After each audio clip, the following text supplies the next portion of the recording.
Hello, everybody, and welcome to the Randomly Generated Podcast. You just heard some wonderful music by Nate Fenrick Smith from the Our Darker Purpose soundtrack. That guy is ridiculously talented. You should check out Our Darker Purpose, and the soundtrack you can grab on his Bandcamp, natefenricksmith.bandcamp.com. He nailed it for that game. It fits the game's atmosphere perfectly. But enough gushing about the wonderful music. Our guest today is, I am, of course, Fedora Gamer, the host of the Randomly Generated Podcast. I am joined again today by my lovely co-host, AJ Smith. Hey, guys. Because Max couldn't make it again. I was gonna say, I'm loving that red X through my face on the screen right now. You don't have an avatar for me to paste over his face that really works. And your very I'll masculine have to facial get features. somebody to do that for me. We may as well, Yeah. since apparently you're the co-host permanently now at this point. I guess. And we have Josh from GamingFTL as our YouTube guest today. Hello there, how's it going? If you guys don't know who he is, you should. He covers all kinds of awesome indie games. Very true, very true. And we do videos together every now and then. Yeah, it's good fun. Yes, it is. We're supposed to do some more at some point, maybe in the future. I don't know. Oh god, yeah. It might, it It's might difficult. happen. Yes. Scheduling. He's foreign, and you can tell he's British by his accent. So time zones. How do you even time zone? Seriously. I don't know. It's like 11 here, so you're very lucky that this is at a time when most people in my apartment are asleep, and all the drunk people have either fallen over or passed out, so. So why are you still conscious then? It's It's got a show to do. Okay, good yeah. point. Show must go on. And our indie bleh. Okay, let me try that again. Our indie developer guest today is Phroot, developer of 3089, among several other things. Hello, guys. Yes, I am the black bald dude on the right. Sorry about that. Somebody had to get the bald one, so. Yeah, well, losing hair by the minute here, and all this crazy Steam preparation stuff. Thank you, everybody, for coming and watching, and look forward to chatting with y'all. The thing about that title card that we use, it was done for us by Dracula Fetus, a wonderfully talented YouTuber / artist. And he does a lot of stuff for Northern Lion, and that silhouette over on the right-hand side looks a lot like Northern Lion. Maybe it's prophecy. Maybe that's what it is. Yeah. I will become Northern Lion somehow. Yes. Power of Northern Lion be with you. All right. I'm just Also, saying that Dracula Fetus is probably just really used to that shape. Just I'll take circles. it. That's all he I'll work does. with it. Yeah, pretty much. All It's a bit right. on the left side of my face. Yeah. So what? Big tumor. Okay. I always knew indie devs were mostly crazy. There might be an actual reason for it for you, though. This is my outlet after I've spent all day looking at numbers and uploading files and watching progress indicators. This is Confirmed, This brain is- tumors make you a good indie dev. indeed. All right, so let's go ahead and get to what we've been playing this week. I can't talk today. God damn it, it's going to be a terrible podcast. What we've been playing this week. Sorry. Josh, how about you? You go first.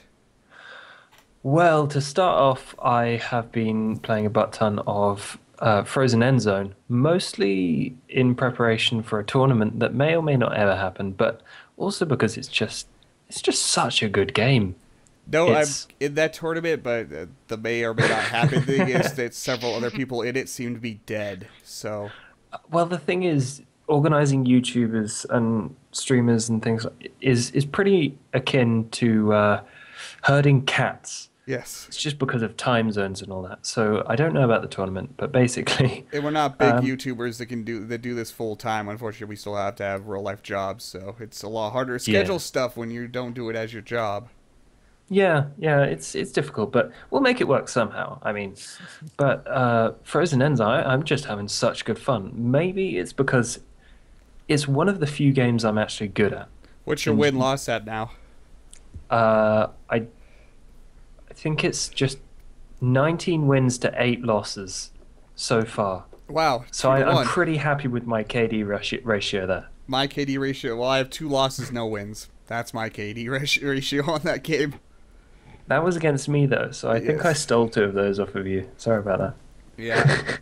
Actually, I think it's 3 losses. I did play some other random person, so I think it's 3 losses, 0 wins. That's how good I am. I need to play it some more. I really do. It's really fun. I need to find more time to play it.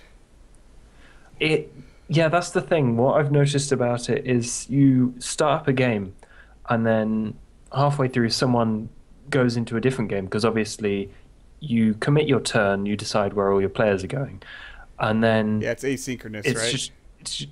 It's just kind of a downtime in between waiting for the other player or waiting for them to get to back to you from a different game or waiting for them to come back online or something like that. So you end up starting up another game and then the same thing happens. So you end up with like 5 to 10 games going at the same time and then your brain melts. Yeah. So you get back to the game, you're like, what was I doing? Exactly. So I'm not familiar with the Frozen Enzyme game. I was trying to check it out here. What's the Frozen Enzyme?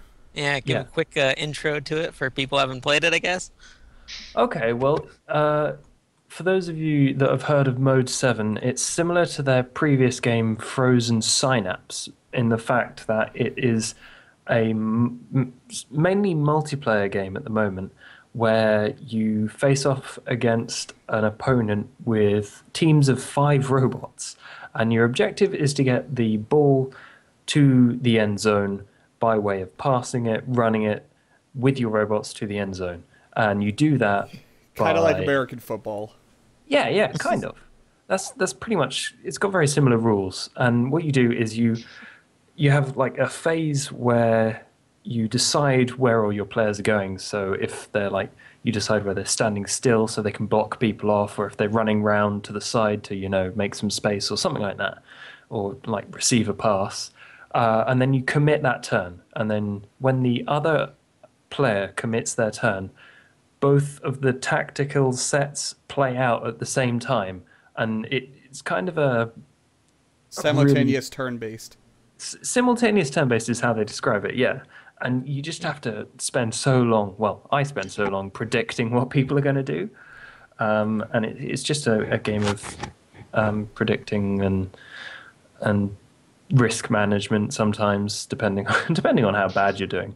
Yeah, and each player gets 1 turn to score or 1 play, which the play usually plays out through like 3 turns, pretty much. But pretty much 1 play to score, and then each person has their play, and you switch to defending on the other play, and who has the highest score at the end of that wins. Because there's a lot more to getting score than just getting the end zone. The end zone gets a certain amount of points, but there's also these mini score points that you can get to instead that give you less points. And there's also these squares, if your player runs through them before getting to the end zone, it gives bonus points. It's very difficult because the end zone gives you 7 points. And the mini pre-end zone, because obviously they're closer, they give you 3 points. But if you run through one of the bonus areas, they give you plus 2 points. So what I've been doing recently is trying to get people to like put on the pressure by getting the end zone plus at least 1 bonus zone. So like that's 9 points, and that's so difficult to get, especially as the areas are randomly generated each time. Yeah, it's not just an open field. There's blocks in the way, some that you can pass over, some that you can't pass or get through.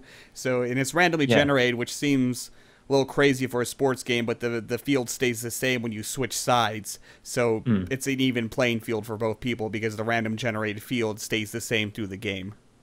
Now, I was able to find Frozen Synapse, but it's not Frozen Synapse, it's Frozen Enzyme, right? Frozen End Zone. End Zone. That was their previous game. I think it's in the same universe, or they're just like using the popularity of Frozen Synapse, because it's still got a massive multiplayer hey, there it is. Yeah. It's so much easier to find the game when you know what it's, when I get the name right. Yes. Yes, it is. We'll just blame it on Josh's British accent. Sorry. My listening failure. I'll take the blame for that. It's fun. I really should play a hell of a lot more of it and maybe get less terrible at it. Anything Yeah, else you've been playing, Josh? Um, Mostly that and a little bit of Samurai Gun because that came out recently. I heard that's pretty damn good. Yeah, it's good. It's good fun. Apart from the problem is that I have no friends. Oh, but because it's supposed to be a multiplayer game, there's a survival mode where you have to face off against super hard AI ninjas, which is what I've been spending my time doing. But yeah, I can't wait to play it against some people. It's local multiplayer only, isn't it? That's the Yeah. bad side. So That's many good the- games have only local multiplayer, which is unfortunate. Well, the problem is it's just so hard to get online multiplayer into games like that. I don't fault the indie devs for not doing it. It definitely takes a lot of resources. Yeah, it's a time Yeah, sink. one thing I didn't prepare for when I was making 3079 was how much work multiplayer would be. I got into a certain point in the game, and then I started. Everybody wanted multiplayer, so I was like, all right, I'll do multiplayer, and it was just all I did for months. And people wanted more single player content, and there was more multiplayer bugs being found, and it's an intense commitment to implement multiplayer, all the data being thrown around, coming in at different times, a lot of bugs it introduces. Netcode is hard. Is there any I don't know, pre-prepared program or support thing that you can kind of plug into your game? For Sure. multiplayer? Yeah, I mean, yeah, there's libraries and lots of even the engine I'm using. I think I'm using JMonkey engine. I think they have a networking tool, but I don't know. I usually end up rolling my own because yes, they usually have pre-built things, but then it's a whole nother job to retrofit it into your game. And I mean, by the time I got all the multiplayer code working in 3079, I was able to reuse a lot of that networking code for 3089.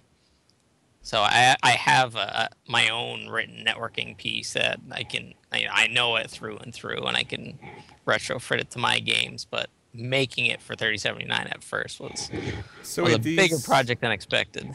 These game engines don't have just online multiplayer checkbox. Doesn't Unity have that?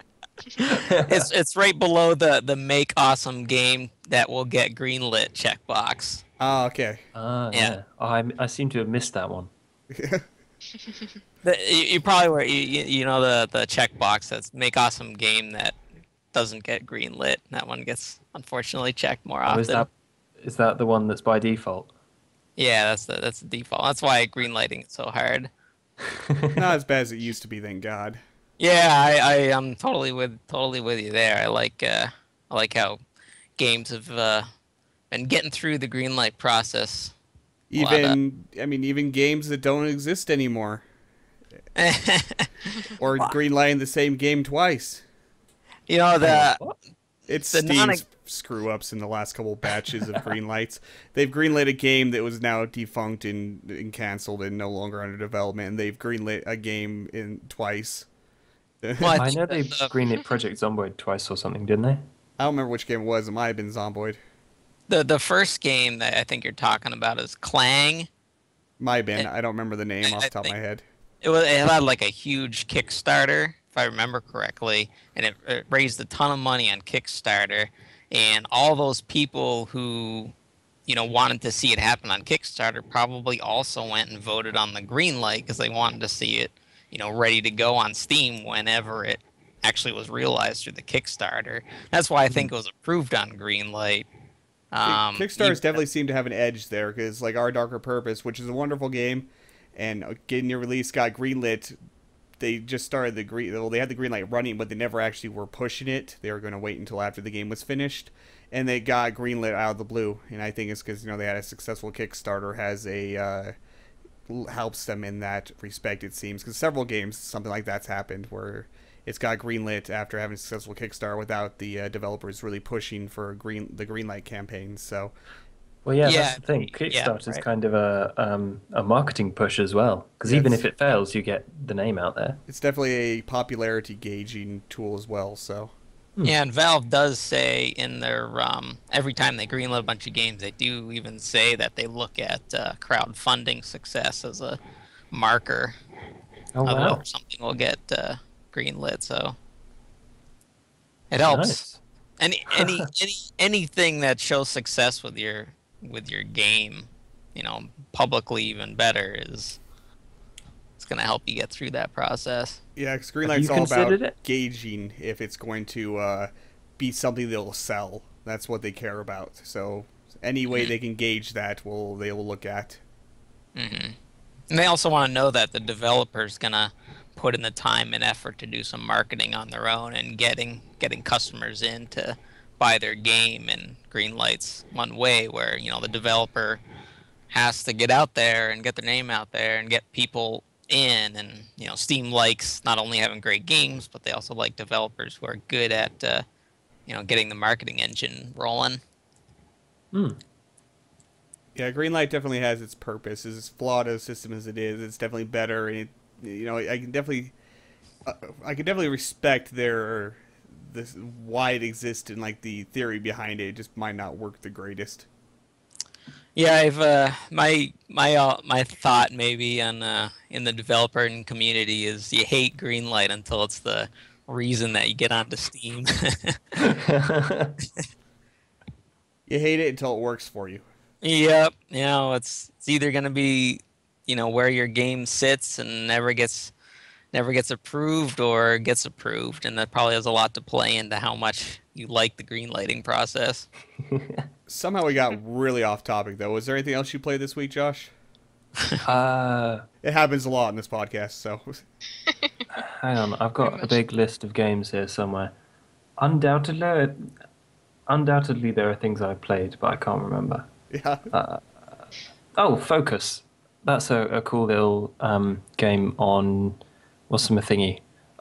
Game Jolt. That's one. Look it up on Game Jolt. It's cool. You get a camera and you zoom in on tiny little people that kind of speak their minds about your insecurities that I think a lot of people have experienced. Like it's really cool. That It's sounds something you horrible. kind.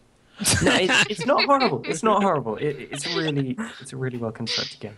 Apart from the bit at the end, which is really really creepy. But you're gonna have to play it for yourself. Game Jolt 'Cause mean it's a otherwise- free game, so I might have to cover that for a free game Friday coming up since it sounds Yeah, interesting. do it. It's a good game. All It's not right. very long either. Let's move on to AJ. What have you been playing this week? Well, I've been doing a lot more of the Christmas mod of Splunky from Drumming Viking for my 25-day challenge, even though I have been severely terrible at keeping to my time and actually streaming every day. Have you Um, beat it yet? No, I have not. I've gotten as far as the ice caves, but not on stream, so nobody believes me. Pictures or Because it on didn't stream, I happen? can never get past like I don't know, like I can never get past the jungle. How many But, days have you been playing it now? I'm supposed to have been playing it for 22 days straight, but I know I missed at least 2 days. So about 20. So you played it for about 20 So, days, and you About 20 days now, yeah. and you still haven't beat it. When I first started, though, I couldn't get out of the mines, so I'm does seeing the mod do? progress. But It's the mod is made by Johnny Viking, which is actually in our chat right now, and he does a lot of modding type stuff like that. And it's just a graphical mod. It makes it all Christmassy. Like the Yeah, shotgun it has- is a candy cane of doom. and the spikes are like those really like spiky kind of Christmas bows, and the character I play with is actually the dog that's the damsel, and it has a Christmas hat on. So It's it's a Christmas pretty pug. cool mod. Yeah, we call him the pug that stole Christmas. So And like Christmas ornaments and lights there. It's very Christmasified. Is that a word? It is now. it is now. But besides that, no, go ahead. I was gonna say I used to play a lot of the original Spelunky Because they came out with a nice new fancier one with Yeah, better that's what graphics or everybody something. plays. Yeah, everybody Yeah, plays. Yeah.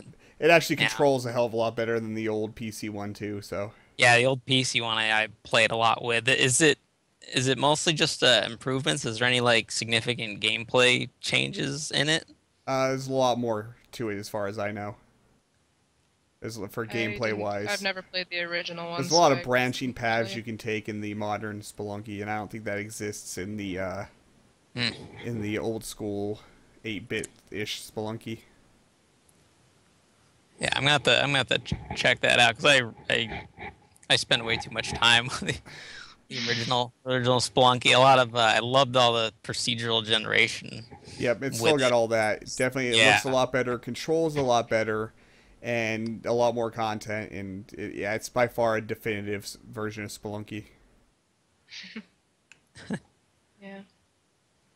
And then besides that, I've attempted to play speedrunners, but I'm actually had to move home for the holidays, and so the internet is not cooperating with me very well.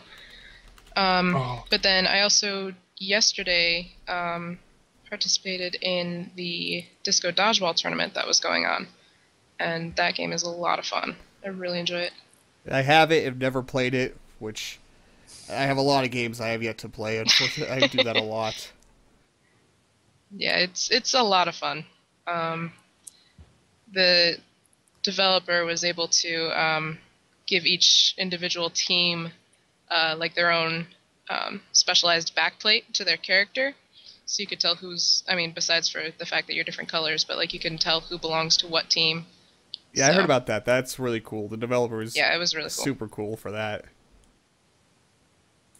I And know that's about it. Northern Lion's been plugging that game a lot, so I think it's got a fair bit of success so far. I hope it's Yeah. looks like a lot of fun. I need to play it. It's basically it's dodgeball, a first-person shooter, but you're playing dodgeball Mhm. with crazy neon lights and robots and I don't know all kinds of crazy tricks you can do to get some bonus stuff. Like I don't know any of the names of them, but there's a lot of like tricks you can do, like bouncing off a wall and then hitting somebody with it, or Yeah, there's like Ricochet, and then there's a Top bunch from Gun, which is like when you're both in midair, I believe. So a yeah, lot of fun, cool tricks you could do. a lot of crazy stuff. And then you can actually catch balls like you could in, in real dodgeball. You just gotta click at the very right time. It's definitely a very skill based thing, but you Yeah. definitely feel like a badass when you do it. Mhm. Especially if you catch it. It's a trick, achievement, or whatever you want to call them in that game for catching a ball and then immediately nailing the person that threw it at you with the ball. And I don't know Mhm. what that's called. Backfire, I think that's one. Oh, it should be called a total badass is what that should be called because that's what you are when you do that. I've watched quite a bit of the game. I just haven't got around to playing it myself. I'm terrible about that. I have so many games I've never played. A funny little story. I was in Maximus' stream the other night, and he was doing a giveaway, and I won The Walking Dead Season 2. And I'm like, oh, God, I've always wanted to play that game, but now I need to buy Season 1. And then I went to Steam, and I'm like, you already own this game. I'm like, oh, I already own Season 1. I'm like, oh, that works out. Then now I have both seasons. It was because Steam sales. I probably should on Steam sales and then never play it. I think that was from the yeah. summer sales is when I actually bought that. Yeah, I've bought games twice just because I'm like, oh yeah, I wanted to play that and I never got around to it. I should go buy that. And I bought it. I saw the icon on my desktop and I felt a fool. But it was an indie dev, so I was like, it'd be mean to ask for my money back. Would it? Yeah. Thank God Steam doesn't let you do that. It's like just bright green. You already own this game. Oh, okay. So then I don't feel like an idiot like you. Mhm. Sorry, I got a mouthful of coffee. Cheers for that. You're welcome. Okay, anything else, AJ? Nope, that's about it. How about you, Fruit? What have you been playing this week? Uh, my own game. Man, I wish I had time to play games. It's In your own way defense, back. 3089 is wonderful, so you should be playing it. Oh yeah, well it's like, many moons ago playing games, it's like, oh man, I love playing games so much. I should start making some of my own. And then you just never play other games ever again. Right. Just yeah, the time you put into developing and fixing bugs and adding new features and And unfortunately, when marketing. you're actually playing your own game, you're not really playing most of the time, are you? Oh, You're testing exactly. and checking Yep, for you're bugs. you're testing out this specific little feature, 100 times over again to make sure it works just right. Then you release it and you find out it's got three more bugs that you gotta scramble to fix. And if I had to play games, I used to. I love playing the Crisis games and Far Cry. Those are really open world kind of games. I think there's Crisis 3 out if my living under the rock location is accurate. I think there's a Crisis 3 out, right? With a bow Something and like arrow, that. right? Yes. Yes, it's not very open world though. It's a lot more linear than previous Crisis, from what I've Uh, heard. oh, that's right. Because yeah, I played a lot of the first Crisis, and I enjoyed that a lot. And then I played Crisis 2, and I was like, what happened to the felt like I could walk anywhere kind of feeling? And It got I more just linear, and then it got even more linear in Crisis 3. that's a shame to hear. If you Well, I want guess something that's open world, try Far Cry 3. yeah, that's probably something I would like to play if I had more time. I do like watching Let's Plays of other games, and I have watched a little bit of Let's Plays of Trying to get um, the game experience when you don't actually have time to game, huh? Yep, exactly. You just kind of hit play, and you can watch. Someone enjoy a game that you wish you had more time to play.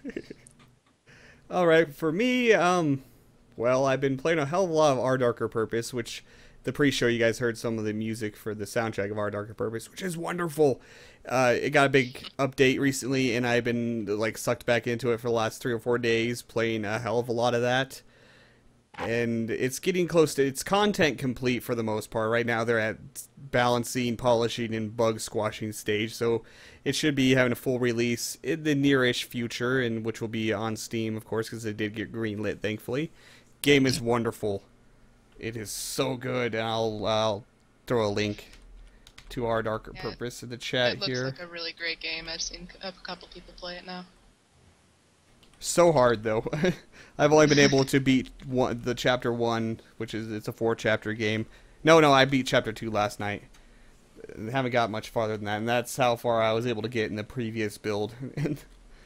And it's like after chapter 2, I can't get farther than that, it seems. Well, the thing is, after you beat a chapter, the game starts over. It's like Binding of Isaac. When you beat one section, then you have to start over before it allows you to go further. After you beat Mom the first time, you start over, then you can get to Mom's heart, and you start over.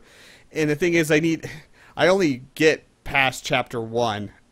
Which the last boss fight, chapter 1, is rather difficult. I only get past if I get very lucky on the items and perks that I get in the game and get a really good run going. Most of the time, I can't get past the chapter 1 boss. If I can get past the chapter 1 boss, then I'm fine, and I can usually have a really good run rolling where I'm ridiculously powerful, and then I get all the way through chapter 2 and beat it, no problem, but then I have to start over again, and then I have to keep trying until I get a good run that I can actually beat chapter 1 again to get through chapter 2 again, to then check out chapter 3. So it's basically, it's the chapter 1 is the gate. If I can get past chapter 1, I'm usually pretty good just to keep on going.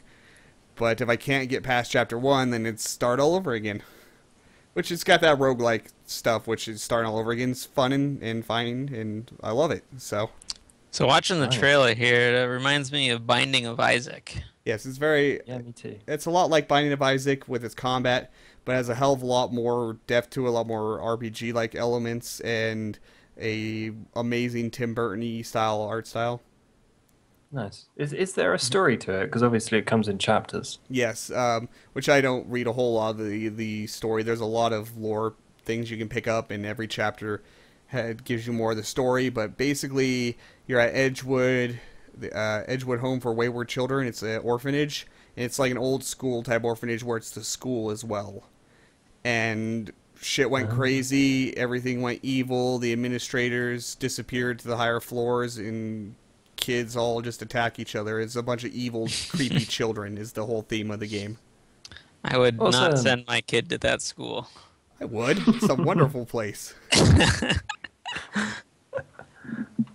And I love the art style, the music, the game. And again, combat-wise, you know, it's a lot like Binding of Isaac, but Binding of Isaac's entirely item pickup focused for progression. This game has a system of a persistent progression where there's traits, so you can unlock class periods and slot in different traits. You can only start out with like one, and to unlock those, you have to complete to unlock any of the traits to even use them. You have to complete certain achievements.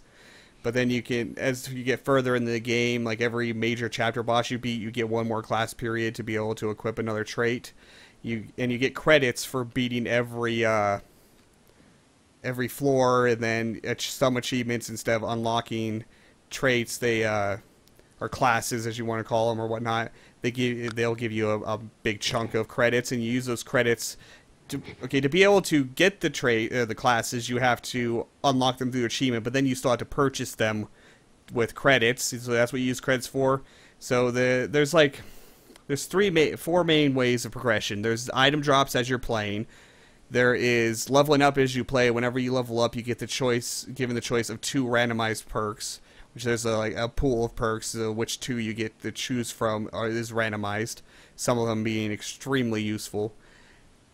Then there's the classes that you equip, and then there's also the guidance counselor, which you can go throw credits at, and they'll sometimes give you certain unlocks, like additional juice box capacity, which are your healing items. And I think the guidance counselor also unlocks a few of the different classes that don't come from achievements. So there's quite a bit. It's kind of a mix of Binding of Isaac and more traditional roguelike style progression, where it's all about the items you get in game, and a mix of something like Rogue Legacy, where there's that persistent progression system, but just not to an extreme like Rogue Legacy has. I hope I kind of explained that well. I don't know. that was fairly proficient. That covers pretty much everything I was going to ask. Yeah. Yeah. And one of the biggest differences between it and Binding of Isaac that I like the most is that it's not vague. Like a lot of the items and stuff in Binding of Isaac are very vague on what they do, and it's a lot of looking up on Wiki to figure out what shit does. This one's very transparent in that every item has a very accurate description of what it does, and you have a accurate stats page that tells you the actual numbers. So if you pick up a couple plus crit items, you can actually go and see what your total crit chance is. So it's got that more RPG feel to it, with a lot more transparency with all of the systems working. And something I noticed too in the trailer, looks like it does a lot more with lighting and the sizes of the room. You know, it just doesn't just all fit in one screen at a time. Yeah, it's not the like Zelda-esque exactly the same shape and size of room every time. No, they vary quite a bit. Awesome. Yeah, it's a lot of fun. You can get into the beta right now on the website I linked in the chat. It's ourdarkerpurpose.com.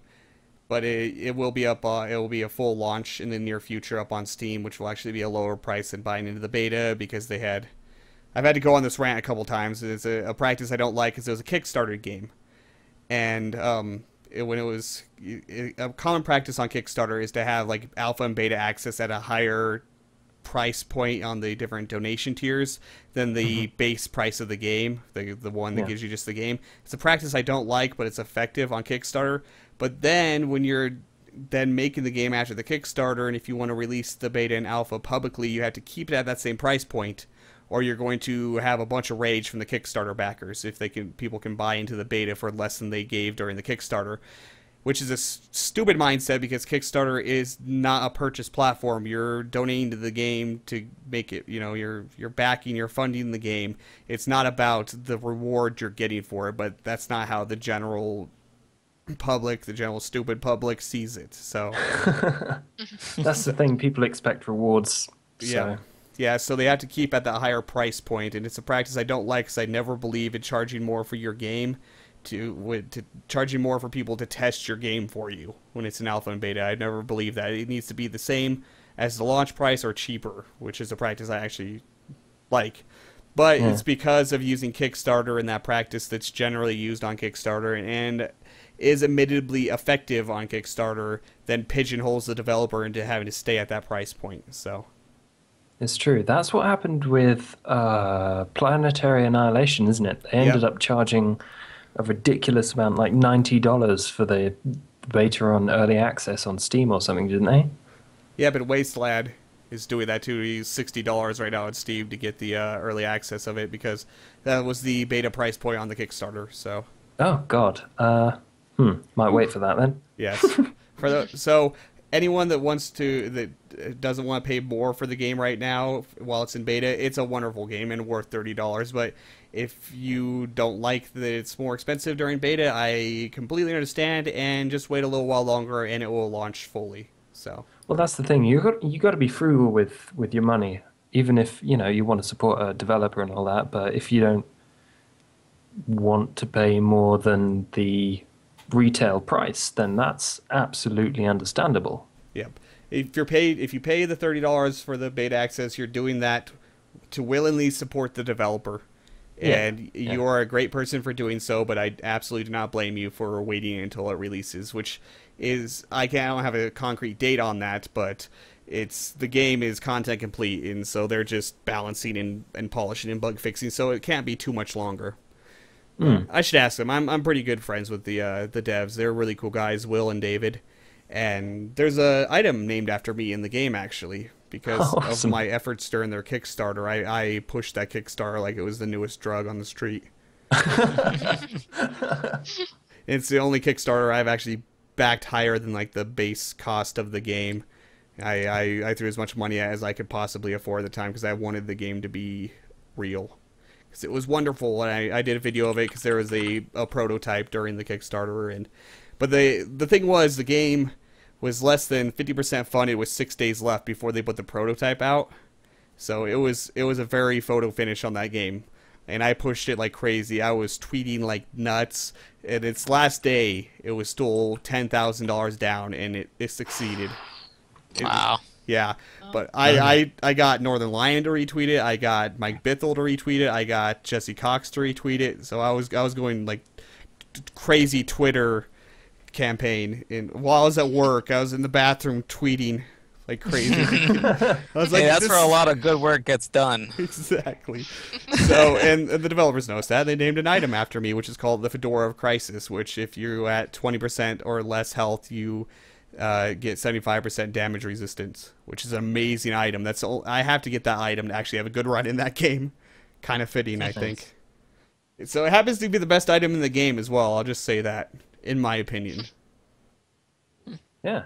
It's wonderful. I don't know if you can like look up your backer history right now, but how many Kickstarters have you backed? Out of interest. Probably about 20. I'm looking at mine 25. right now, and they're all video games. Yes, that's all mine are too.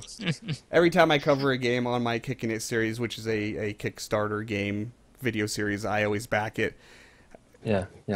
Not by much, unfortunately, because I cover a lot of those games, so I can't afford to back them as much as I would like to, but I do back every single one of them. We thank you guys for kickstart backing us indie devs. Yeah.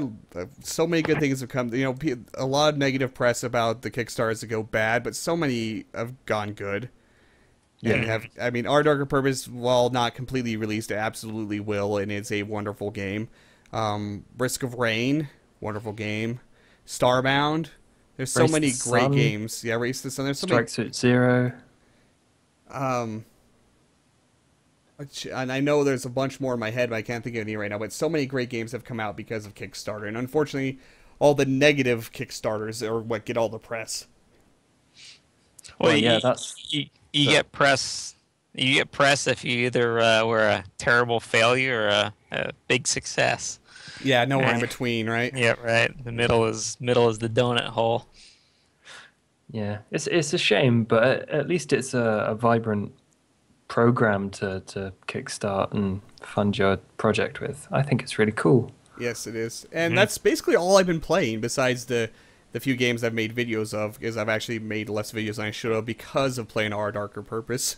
I've been playing a little bit more of Fancy Skulls too, because that game's wonderful as well, but not near Is that as... still the what was it, Ludum Dare or 7-day FPS? I don't think it was either, unless it started I as that know a it was a couple Game years Jam ago. game at one point, wasn't it? Did it start as a Game Jam game? It's been in development for quite a while, so... I'm pretty sure I remember seeing it on some kind of Game Jam list. But it's a roguelike first-person shooter, kind of like Paranormal Activity, but But it's properly in development now, is it? it has been for quite a while. I've been hearing about Oh, it well, for that's a good long news. time. It's good, too. It's real fun. It's got a very modern, arty, angular, geometric type minimalistic art style, which makes some of the enemies rather creepy looking, actually. And it's a lot of fun. I've beat it once and died 60 times. So it's not easy, that's for sure. Those first-person roguelikes generally aren't. Paranormal Activity is like getting kicked in the balls over and over again and asking for more. Mm-mm. All right, so I think we got everybody on what we've been playing, didn't we? I don't know. We got tangents that I can't even remember. I think we Well, got that's it right. good. Okay, gaming news. Let's move on to gaming news. I don't know. Biggest news right now is Steam winter sales, and then other websites also having massive sales like GOG and Amazon. So many good sales. So many games I bought that I probably will realize a year later that I own it and didn't remember I owned it. It's like I did from last one, but it's so many games I probably won't actually play, but I don't know. I picked up Shadow Warrior today. I will actually play that one, I think, because I hear it's really good. You guys been grabbing anything from the summer sale, or the the winter sales? I've been getting things for other people. I haven't really bought anything for myself from the winter sale yet. So Well, I mean, at least you're not buying 100 copies of Bad Rats and tormenting your friends with it like somebody we know. I was gonna say I was a victim of that. Slothborn, or resident sloth, Slothborn. loves to give Bad Rats to people. If anyone doesn't know what Bad Rats is, it's an infamously terrible game. It's like a physics puzzle game, but like every time Where you... the physics don't work. Yeah, the physics do something different every time. Like you set up a chain reaction type of stuff, and then you press the play button to make it happen and try to complete the level. And you can press the play button 5 times, and every time something different will happen. The physics are not consistent whatsoever. Bad Rats, the Rat's Revenge, is that it? Yes, it's so horrible. I like chat 90% off suddenly right going, now. Yeah, exactly. Yeah, The- be getting Bad 9 Rats. cents. The game is like famous for being the prank gift. It's Oh god. I wonder what the developers feel about their game's claim to fame is being so bad that it is a prank to give it to somebody.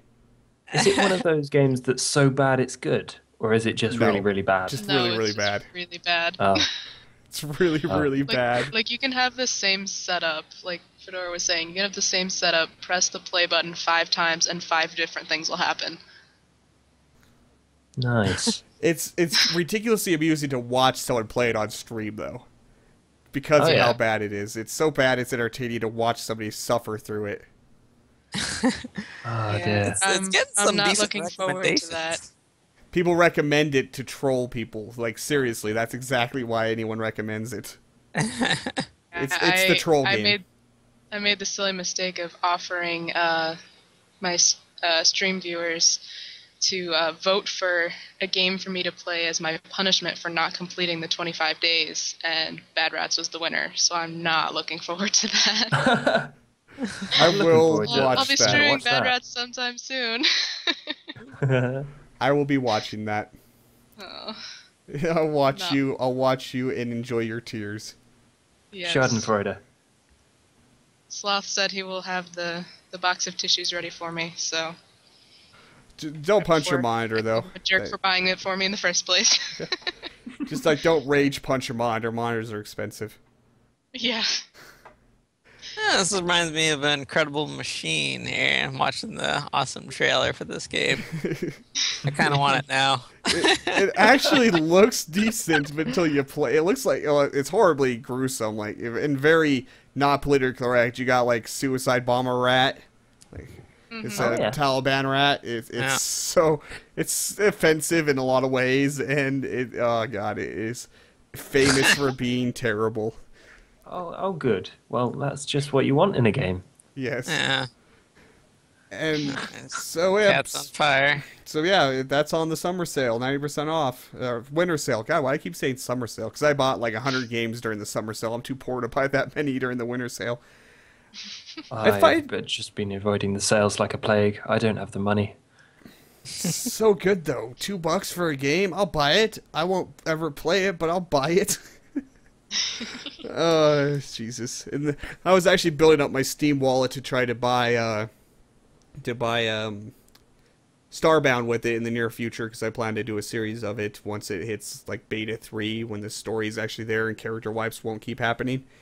Oh yeah, nice. So I was like, get all my Steam trading cards and selling them and building up towards get that. And then Shadow Warrior went on sale today. I'm like, oh, I'm like $2 away from getting Starbound, but I'm gonna buy this because it's a big discount and I want to play it. So I start all over on that regard. Well, the good thing that's been happening is that the Steam sales have forced like other platforms and things like Itch.io and all sorts of things that sell indie games to start doing deep discounts as well. Because I got Fjords today for 84p, and it's like $1.33 You got on what? sale. It's Sharecut. It's kind of like a game jam where you make your game to share the same game save as a load of other game jam games. So you can go in, play another game, play a different game, and what will happen in the original game is entirely different when you load back in to what happened originally. It just changes like a set of variables in this game save file that they all share. So I'm looking forward to playing Fjords, because apparently it's awesome. Interesting. Hmm. I might have to grab that. Yeah, that's one thing that's really great about the Steam sales, is that a bunch of other platforms have massive sales too. Like Amazon, there's like hundreds of games on sale apparently. I believe Humble is running some great sales too. Itch.io, as you said, which is a site most people probably don't even know about, but it's a great platform. I hope it gets to be more well known. And GOG, tons of sales there, even some free games. I don't know if they're still going, but there was like Fallout 1, 2, and Tactics, like the old school Fallout games for free. So I was like, Oh okay. yeah, I got those. So did I. I was like, yeah, snag, I'll grab that classic nostalgia awesomeness real quick. And so it's free games, lots of discounts. That's great stuff. So let's go to less great news. Let's talk about Twitch screwing up. Since we're on Twitch right now, we might as well talk about what is it with the major platforms trying to destroy themselves lately? Like seriously, YouTube and now Twitch. Yes. I'm not familiar with the Twitch failure. What's Me neither. They changed their system so now there's a 60-second delay on all streams, which is extremely bad for chat interaction and your audience interaction. Like literally, what I'm saying right now, they're hearing that a minute later.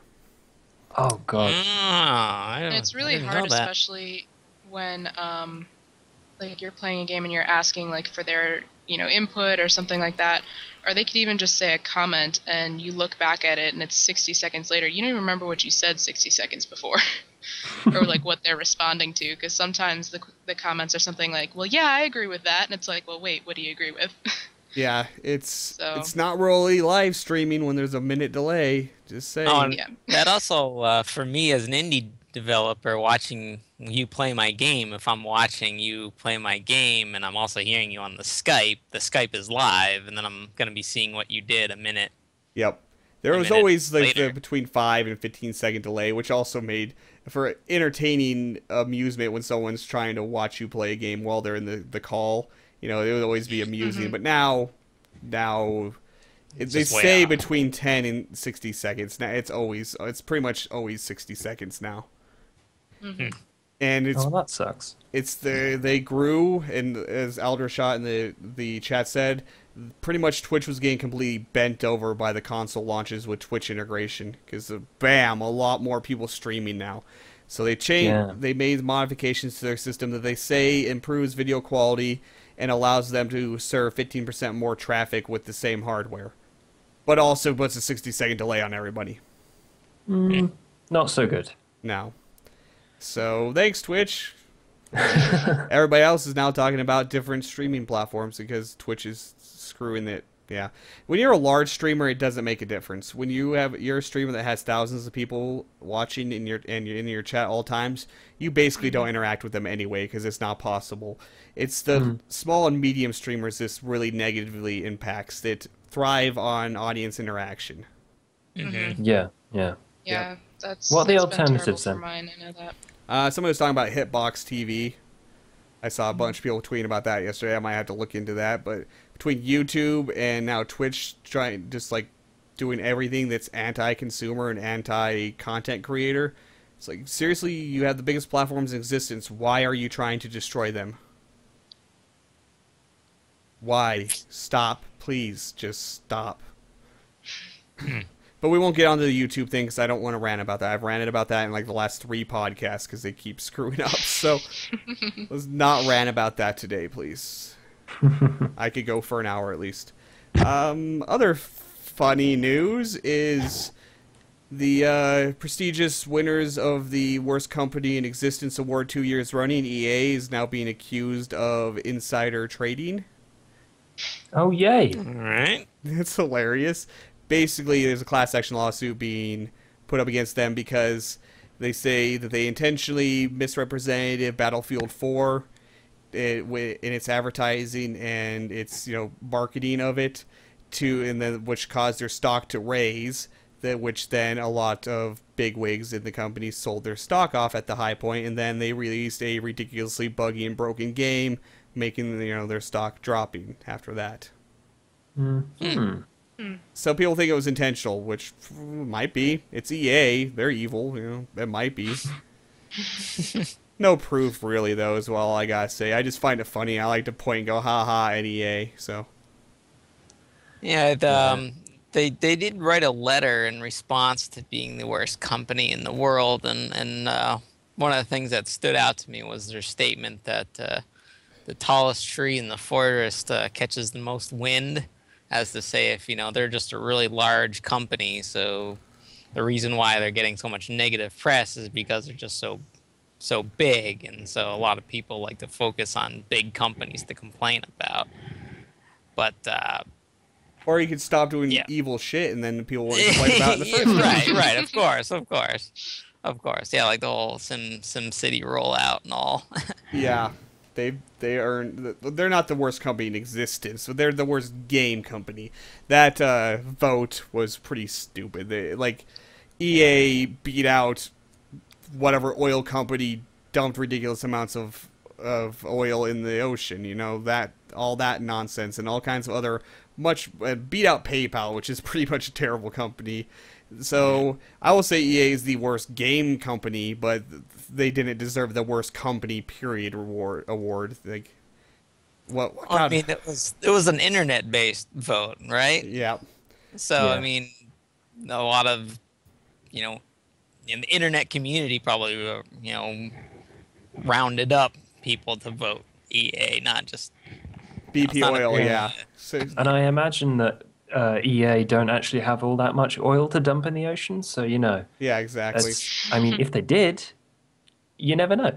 Right. They could literally be the worst evil company in the world. They didn't kill millions of animals and try to destroy the planet, But if they could, would they? That's the question you've got to ask yourself.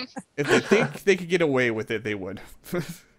It might detract news from their game releases. Good plan, actually. Yeah. But yeah, it was a very stupid vote. If it was worst game company, I could stand behind that. But worst company, no. But see if we'll get it 3 years in a row now. That'd be kind of funny. Actually, Google for the YouTube nonsense should get it the next one. I'm just saying they should. Share the love. Yep. Okay, we're gonna stay off that topic. Damn it, I like to rant about that too much. And it doesn't help that my network are useless, and trying to get any support from them is absolutely impossible. Like, the Google Plus integration broke my connection to RPM's tools, so I can't even look at anything. And it's like 17 days that I've been trying to get their support to fix that, and still it's not fixed. So that just annoys me even more, because then I just don't like networks in general now that this whole change is happening. So I want to not be in a network, but I'm stuck in a contract with RPM, and they're pretty damn useless anyway. So yeah, it's not fun. So that's about all I had for gaming news. Anyone add anything else they want to talk about? Like I said, an update. Oh, sorry, you What's first. I was just going to admit how I've been living under a rock. So I'm hoping you guys have more news to report than I do. Did you have something, Josh? Oh, it's just Eldritch, the kind of semi-roguelike first-person sneakathon. Awesome Lovecraftian game. I love description. that game. Yeah, it's awesome. It got an update with a whole new level and set of levels for, with penguins in. Yes, it's an ice theme that's the level. thing. I need to play that. I need to, because I love that game. But after I beat it twice, I was kind of didn't have much motivation to play it anymore, because it really wasn't very long. But now there's a new world to it. So. And there's New Game Plus. How do you activate New Game Plus? That's what I want to know, because apparently it's way harder with New Game Plus on. Apparently, by beating the game, that's how New Game Plus always works. Well, maybe it just doesn't seem harder. I don't know. Well, it should outright tell you it's New Game Plus, but did you beat the game after that was added to the game? Because in the previous, like the pre-launch builds didn't have that in it, so. Oh, was it an update? Okay. Yep. All right, so let's go ahead and move on to Phroot's game, 3089. Uh-oh. If I can get it launched here, just a second. Now it's got like 2 pre-launchers. Just saying. Not saying that's bad, but it's got 2 pre-launchers now, so let's get it going here. Oh, it has the first thing tells you if you have the latest version. Uh-huh. And gives you an option to update or check out the website for updates. Yeah. And the second one is the graphics configuration. Yeah, it's the first one is update checker and shilling is what it is. Shill is what it is. Here's my Twitter. Here's my Facebook. Oh, that's where I used to have the green light buttons. But then it got green lit, and I was like, oh. Since the first time I played this one, I've always had it through Desura previously. So I got it running. Looks like it is. I don't know. Stream's a minute behind, so I don't bloody know.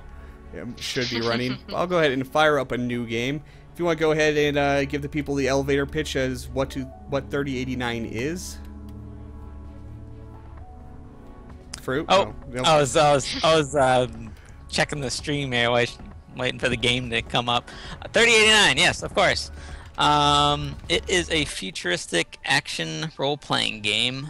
You're a robot being dropped off on a planet, and you're a robot with special abilities like stopping time, and you have this emotions code. Yep, emotion code that they, because the people who created you, or I should say the robots who created you, are just pure logic, and they exploring planets and other civilizations found this thing called emotion, and they want to see how that will work and experiment with it.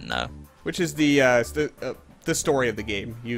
It gets interesting, but the whole emotion code branches into the story, which we will try not to ruin. Because there's some other unknown being on this planet that the Overlord, isn't aware that's there on the planet, and they try to play with you, knowing that now this robot's on the planet with emotion. Let's get through this. I just started a new game. It's been a while since I played this, and it looks a hell of a lot different. The bases look a hell of a lot more base-like. Yeah, you played a very old version, and I've gotten lots of feedback since then. And some of that feedback was that they wanted the bases to feel more urban, and not just a couple of buildings in a wall. Yeah. Yeah, they wanted you know, because in 3079 it did have the surrounding walls and the flatter surfaces. So I was like, all right, how can I work that into 3089? And let's find a weapon is what I need right now. yeah, that waypoint should have been set to a I wasn't paying attention to it, but I found some. You're seeing a minute behind, so. Yes, I am. I guess that's the Twitch failure in effect. Yep. Let's see what we have for weapons here. Just a decent looking rifle, I guess. Oh, accuracy's horrible. I don't know. I just picked gunner because there's now starting builds instead of just making your own build. I have no idea if I want to go energy weapon based or physical ammo based yet, but we'll see what I can find here. Yeah, I did the starting classes because that was one of the other things that people pointed out in feedback is that it was a little hard to get into the game, and picking out your starting skill points was hard for players to pick something that would work for them, and some players just forgot entirely to assign their skill points at the start. So I kind of set up some classes for people, and gunner being the easiest one to get into. It'll just give you some points and guns, get you some more health, and yeah, just if you get a non-energy weapon, just make sure you pick up some ammo with it. Yep. I don't know, the last time I played, I was trying a melee build, but it really wasn't working that great for me. So let's grab some armor. Now let's talk about the item system, the module nature of the items, which is really cool. You can buy the items in parts. Each item is made of parts, and then you can put them together at a crafting station, or you can buy fully made items as well in the shops, but you always get them in parts from enemy drops. So each part then can have it has its own stats, can have its own special effects, and combining those parts, you can make some seriously badass weapons. That's for sure. Yep. So yeah, at the store, you can one of the advantages of buying at the store is buying complete items. However, all the parts you'll find at the store will be relatively low rarity. So you can get stocked up quickly at a store, but those items and parts won't be, top shelf perfect things. You have to get them by killing guys, and they'll drop individual parts, but they'll be higher rarity, and you'll get better stats. I'll grab these ones that have some guns and energy. Oh, I'm broke. I can only afford a damn helmet. Guess my weapon was too expensive. Well, that's good. I mean, if you spend a little extra on your gun, that's the most important part by far. Yeah, so you can't really go too wrong there. This gun's accuracy is pretty terrible, so I'm gonna have to get up close and personal to shoot anything. Okay, let's go ahead and check the map, because the map is one of the things I really. What's the button for map? There we go, M. I'm thinking tab for some reason, like most games. The map's really cool because it's not so much a map as it is a overhead view of the actual rendered game world. Yeah, yep. So you can even spot, usually the bigger guys. You can even see them on the map, frozen in time. And you can mouse over on buildings and see what stations are in there. Let's see, this one has a quest station, so we'll go there. And go try to find some symbol quests, because the progression of this game is very quest-oriented. There's the whole point. I want to find, like, an NPC around here, though. Because I gotta point something out that I really like about this game, but I didn't see anything in this building, so. Like, friendly bots are scarce right now for some reason. Also, I always wondered, is it intentionally, like, the world's gravity is lower? Is that, what the story is? Because the jumping has always felt really floaty to me, which I always just attributed to this world's gravity being lower. That's a great explanation for it.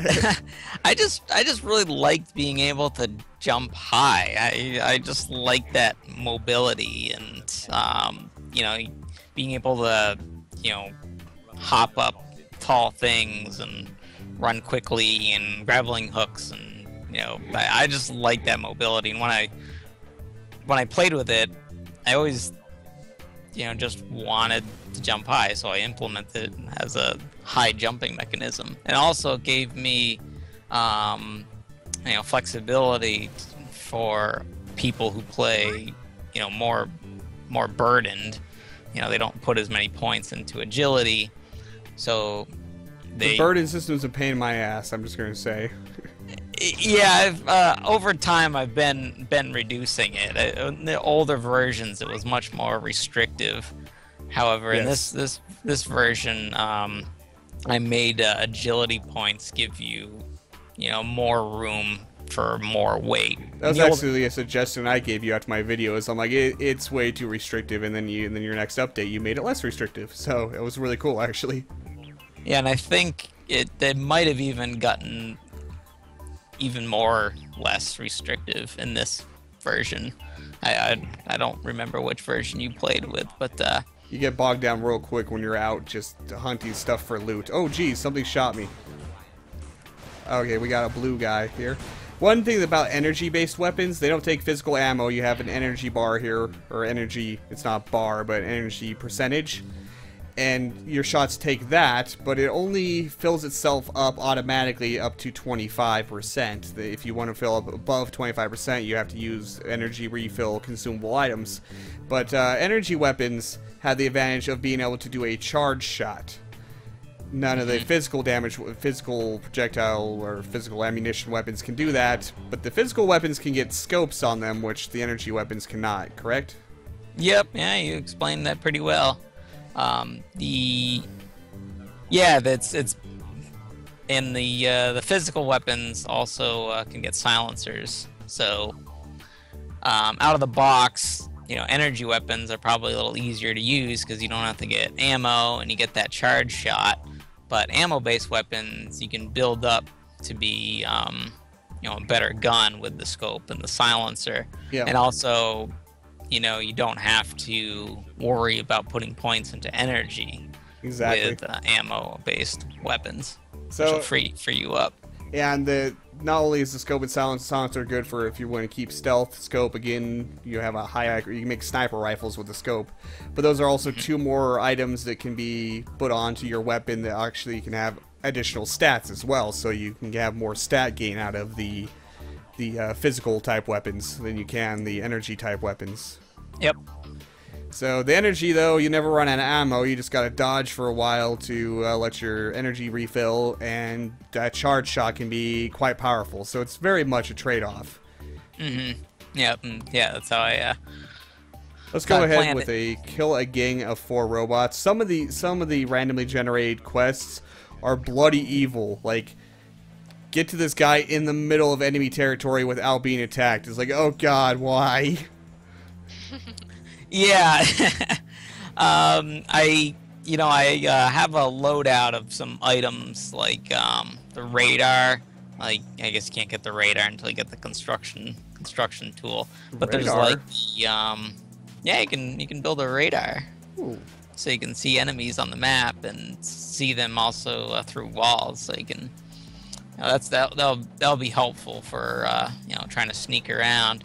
There's also like the decoy item is a new item in this update. It wasn't in the version you played earlier. You can shoot out a little guy who will run around and shoot and attract aggression out of away from you, so you can kind of sneak where you need to go. Okay, the accuracy on this is so bad. I should have just went with melee build. I'm going to get owned by these 4 robots because this gun is terrible. The first weapons are pretty horrible. I definitely like when you get homing on weapons. I'm not that great at FPSs, so homing, yeah, I'll take that. I'm gonna get destroyed here. I cannot hit anything with this bloody gun. I did make some tweaks to the accuracy in this version, although you do have a 2-shot rifle. Yeah, so they spread and it's less. It's hard to predict, and I didn't buy any consumable healing items, so that didn't go so well. You're doing good damage though. Yeah, when I hit bastards. Yeah. Most multi-shot weapons you need to have homing stat on. So homing stat isn't like just, oh, homing and it's perfect homing. There's homing percentage. If you get like something that's 10%, it just kind of lazily veers towards an enemy a little bit, but it's definitely helpful. And if you get something with like 50% or more homing on it, then it's really easy. Which it's a... Oh, I could have used the time stop thing. That's a new mechanic that I have never actually messed with before. Yes. Yeah, Excuse me, hiccup there. Yeah, that would have helped. Time rip, actually, is what you call it, correct? Yeah, time ripping is... Which is a new resource in itself, and the refills for it just seem to randomly appear anywhere, it would seem. Yeah, those little, pick up the little clocks there. The green ones give you 3 seconds, the blue 2 seconds, and the red ones 1 second. And and you can charge up to 15 seconds at once. Yep, and it just straight up freezes time for everybody but you, correct? Yep, and you can shoot and pretty much do anything while time is stopped. But your projectiles will float midair. And when you return time, then the projectiles will fly and do their thing. So just like plant a bunch of mid-air projectiles right in the face of something and then unfreeze time. Yep. Sounds pretty fun, actually. And it's a great addition, because I will admit, this game's real hard. The AI are bloody snipers, like perfect snipers. Their accuracy is perfect most of the time. If you're not zigzagging and shit, you get hit constantly. Yeah, I kind of, that is a lot of the feedback I've gotten, that the robots are accurate, and Like super accurate. and they are. And They're robots. What I'm going for is some players are really good at dodging and some players are not. And I didn't want to design the accuracy so players that are really good or even moderately good at dodging will be able to dodge most shots, so they don't have to, they could almost ignore their defense or stamina, say, if they're only getting hit 30-40% of the time, while people who aren't good at all at dodging are going to be getting hit all the time. And I kind of want to balance it out, so if you are putting your points into stamina and defense and buying your armor, as both players should be, both of them should have a decent time playing. People who aren't good at dodging, will be able to play and get hit a lot, because the game is balanced for getting hit a lot. Yeah, you definitely can't take punishment, that's for sure. There's also ships you can fly, which are real powerful for the most part, but you need piloting skill, and I can't fly any of these right now. But I like how they have landing pads now instead of just being randomly on the out in the middle of the field for no apparent reason. What is this thing? In 60 seconds, I'll tell you. It's like just a clump of block modern art. Oh yeah, that's a new feature I put in. It's just like a metal pile pit, just to give the terrain a little more uniqueness to it. Okay, I need to talk to you. I'm trying a quest that's less combat focused, because the weapon's bloody horrible. Melee is definitely a lot easier to start out with, I would say. Definitely not very easy late game, though. I would have to say, though, I think even with that weapon, I think you did pretty well. I mean, you did end up dying, yes, but there are 4 robots in an open area. I bet if you use your time ripping, or maybe lured them into an area that had a little bit more cover, I bet you could have done pretty well even with that gun. Oh, hey, there's a time pickup. There's several time pickups. I'm going to grab those. I'll grab that one. The other ones are out of the way. I don't want to mess with it. One thing I was wanting to point out with the robots is their crazy laser legs. I love the crazy laser legs, especially when they're running. It's ridiculously awesome. Especially the bigger robots you see later on, like boss type enemies. The laser legs, they're awesome. To me, it looks like they're kind of floating, and their legs are like half a second behind them. They're like, "Oh, you're moving. Maybe we should do something about that. When they're running, yeah. Okay, now I gotta escort this person, so hopefully that's not all that. Oh, the person's under attack by flying things. This is gonna be a fail, I'm sure. Oh yeah, how does the I have no flying stuff weapon. work in this? Bloody 'Cause- hell, I lost part of my weapon when I died. So I'm gonna... You can lose components of your equipment when you die. Sometimes you do, sometimes you don't. Sometimes, oh, you're no weapon. Which I just realized I have no weapon. So that mission's going to fail. Yeah, when you die, it tells you it does pop up a little message telling you what part you lost. I didn't pay attention to that. Why would I do that? Were you gonna ask? You were asking something about the flying stuff. No, I Yeah, said... Oh, he was. Oh, sorry. Go ahead. Sorry. I'm just I gonna was die, I'm just sure. using it as transport because I've only played it for about half an hour. But is there like a lot of flying combat? Because I really like that sort of stuff. Yeah, there's as you fly into the sky, depending on what ship you picked up. I mean, there's ships that don't have any weapons that are just transport based that take fewer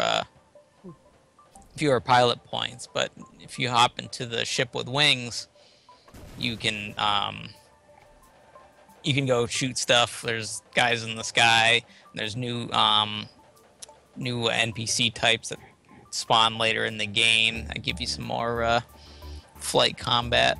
And you also have some ships that have bombs that drop. You can bomb stuff.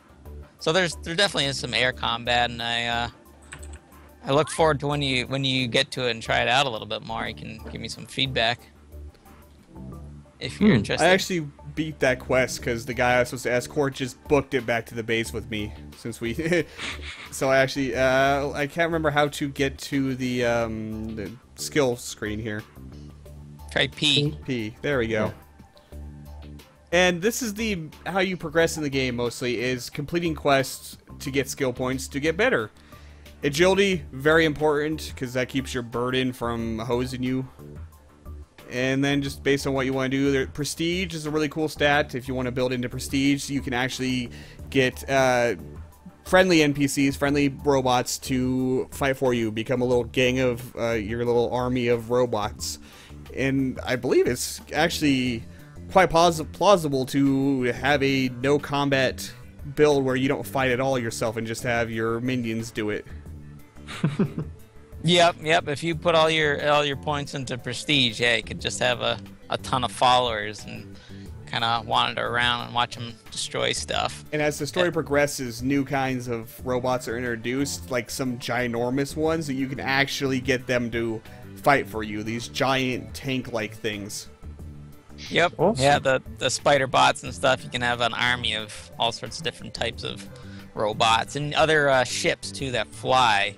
You can fly around and like have a formation of flying guys with you. Yeah, it's pretty cool what you do with Prestige. You get a giant spider bot and then grappling hook up on top of it and ride your minion. While it fights for you. I've actually done that. I mean, you kind of have to start combat first, otherwise it just follows you. So if you're on its back, it doesn't do anything. But if there's enemies nearby, it'll fight. So just get near enemies, then jump on its back and watch it destroy things. It's quite fun. I'll go put some into guns since I am doing a gun build right now. Stamina and defense and energy since I have an energy weapon. Well, I had an energy weapon. I have no weapon now is what I have right now. If you hit up a weapon station, it should spawn parts, replacement parts specific to whatever broken item you have. So if you can just buy that one part. Okay, it wasn't broken. It was equipped, but I had to take it off of the held bar and put it back on for it to actually show up again in game. Did you try using the mouse wheel or selecting one? No, I didn't. I just realized it wasn't in my hand, so I assumed it broke. Ah. Okay, let's go ahead and try another quest here, since we did have a successful quest. Let's see here. Get a cube, bomb disarming, kill somebody, So the bomb disarming, though, I can't be detected, which is going to be annoying, but I'm going to try that.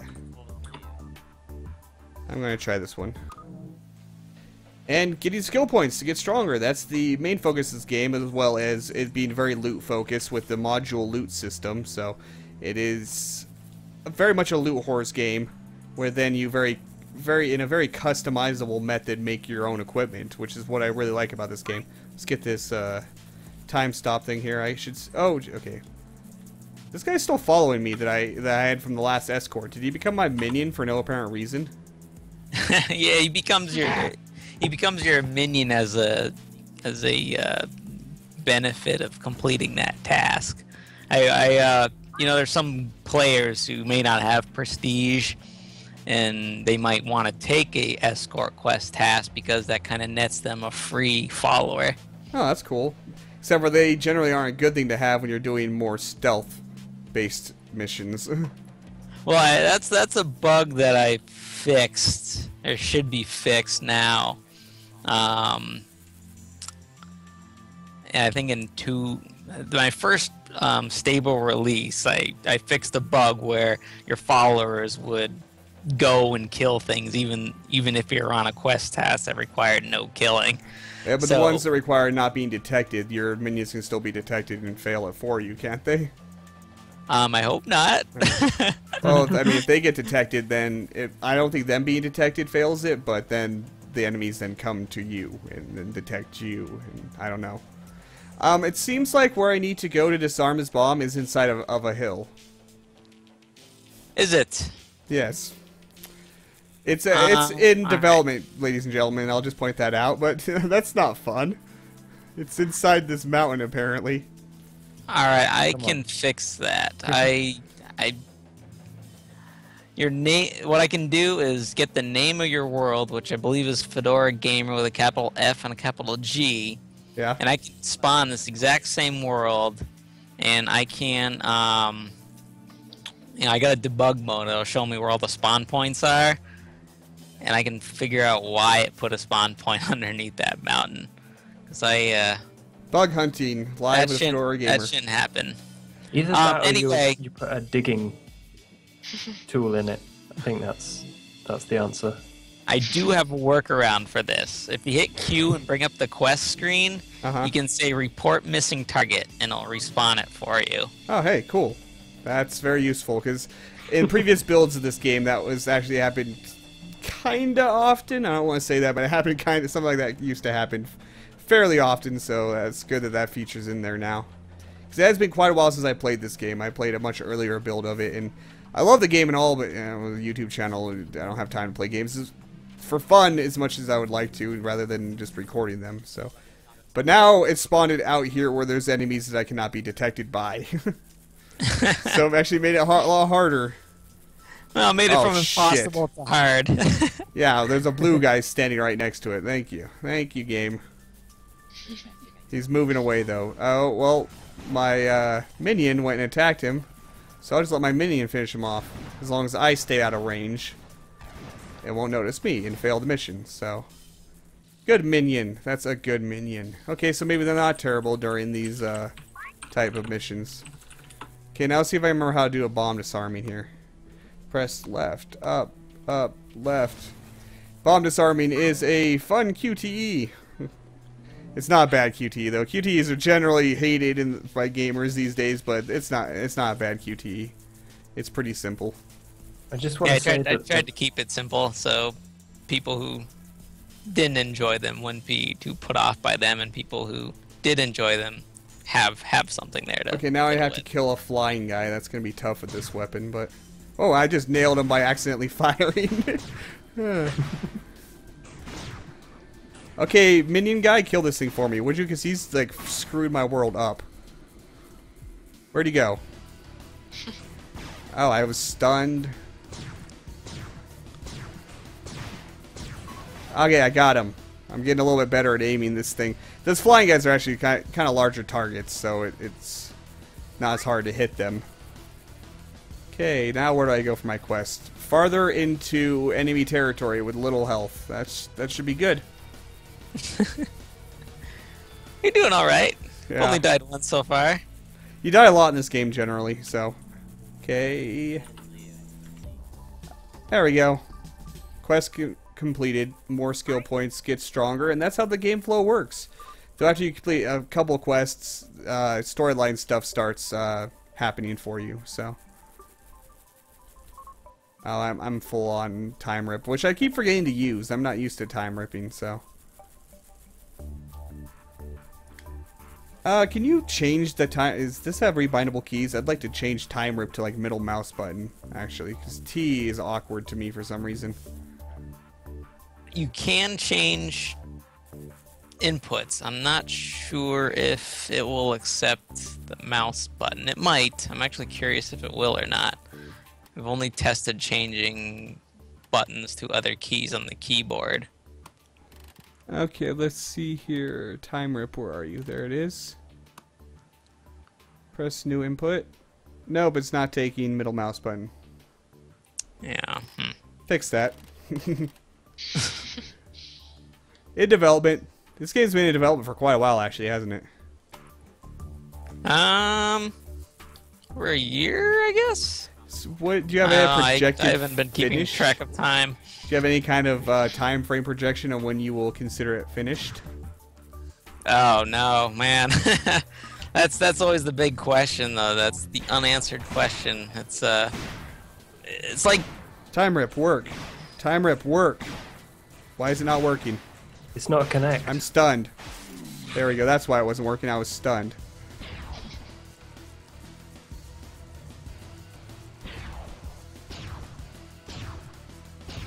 Oh, charge shot. yeah. Sorry.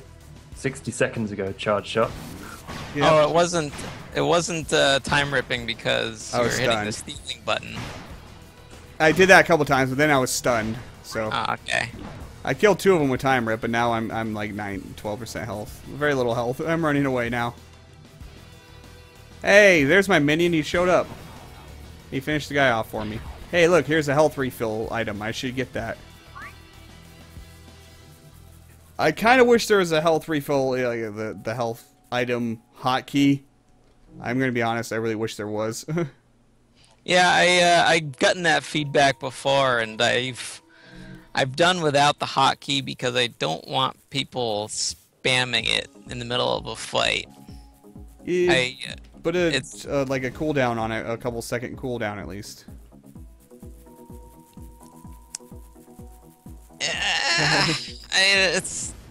It's so frantic when I'm running from stuff, trying not to die, and opening my inventory, trying to heal. I use a heal item.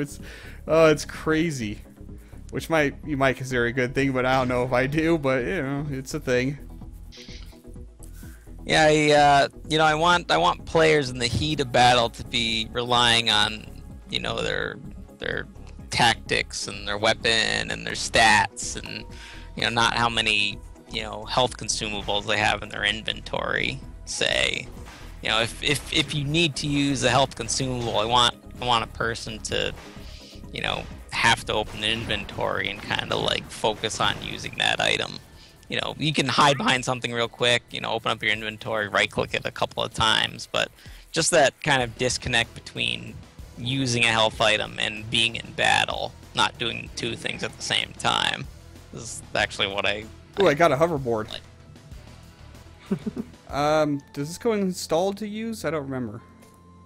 Yeah, you can either hit H to toggle it on and off, or just put it on, put it in your health or active slots, and then you'll start driving it around, and it really helps with movement. You get to move a little quicker, but you kind of slide around. Yeah, it's definitely a lot faster, but it's definitely harder to fight on it. What's shooting me? There you are. Because you can't really stop very easily when you're using... I think I have a guy, like, life draining or poisoning me or something. Oh, I just, like, hoverboarded right into his face. Too bad you just can't run him over with it. Hoverboard definitely makes... Oh, meteor shower. No! Run away. Yeah, the hoverboard is all, the trade-off between speed and, you're very visible while on a hoverboard. But the control is, it's a little harder to control. Very much harder to control. It's fun though. It's very slidey fun. Let's get inside. Another thing about the hoverboard is if you let go of the control buttons, your accuracy should hone in while you're still moving because you're on a hoverboard, so it's sliding. So it's kind of like you're focusing in on your shot while sliding on your hoverboard. Don't be outside during a meteor storm. The meteor storm, you get that message, you run for a building. Because those things one-shot you no matter how badass you are. I also did make a change where if you're under a roof, because I did have a lot of feedback where people would be near a window or an opening and still get killed. So if you have a roof over your head, it does a lot to protect you from a meteor strike, even if you're relatively close to it. Oh, hey, I see a guy I haven't talked to in a long time in chat. Hey, Germex. He is a guy that I kind of learned of his existence during when I made a video below Krill, and he was starting to YouTube, which is making videos below Krill. But he's kind of slacked on that. I haven't seen any videos on your channel in forever, dude.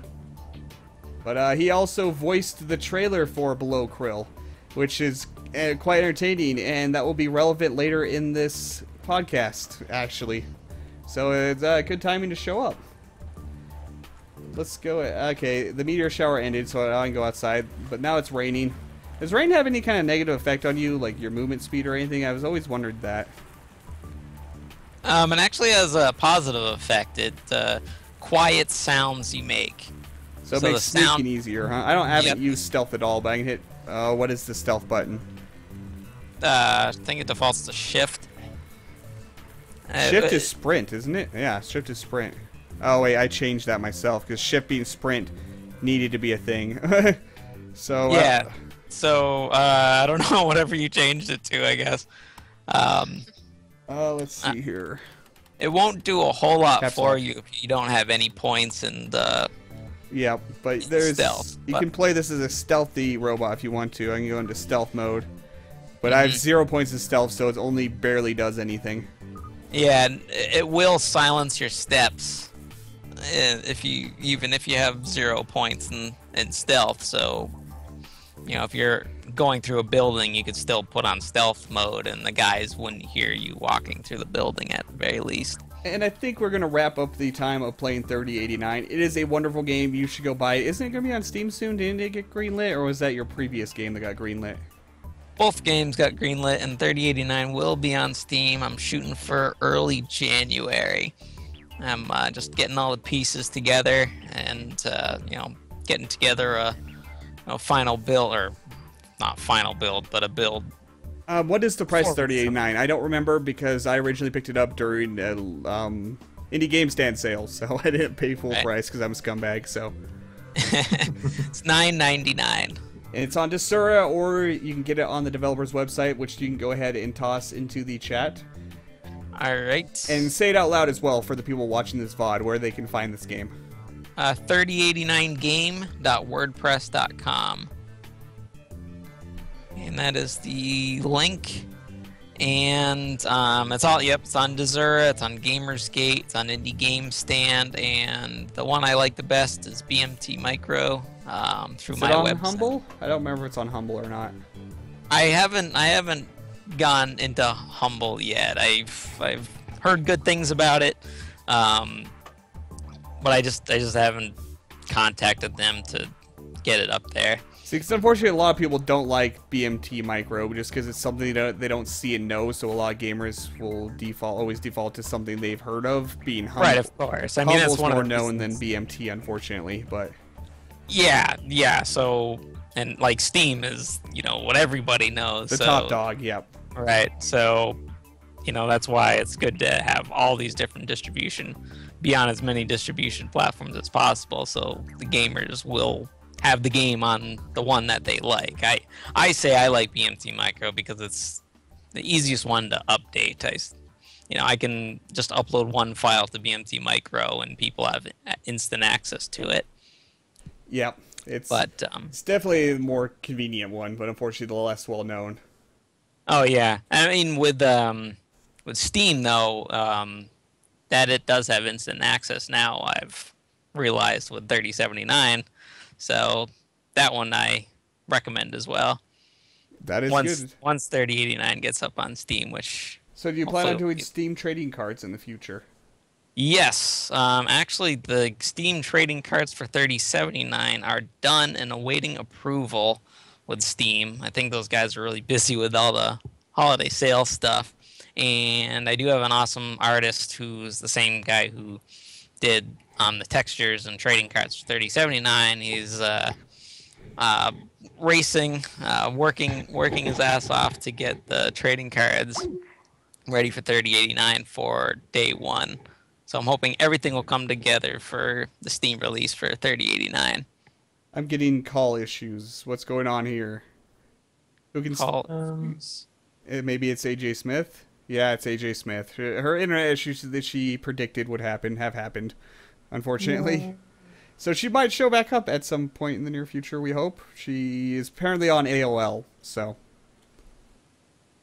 that internet, good old internet.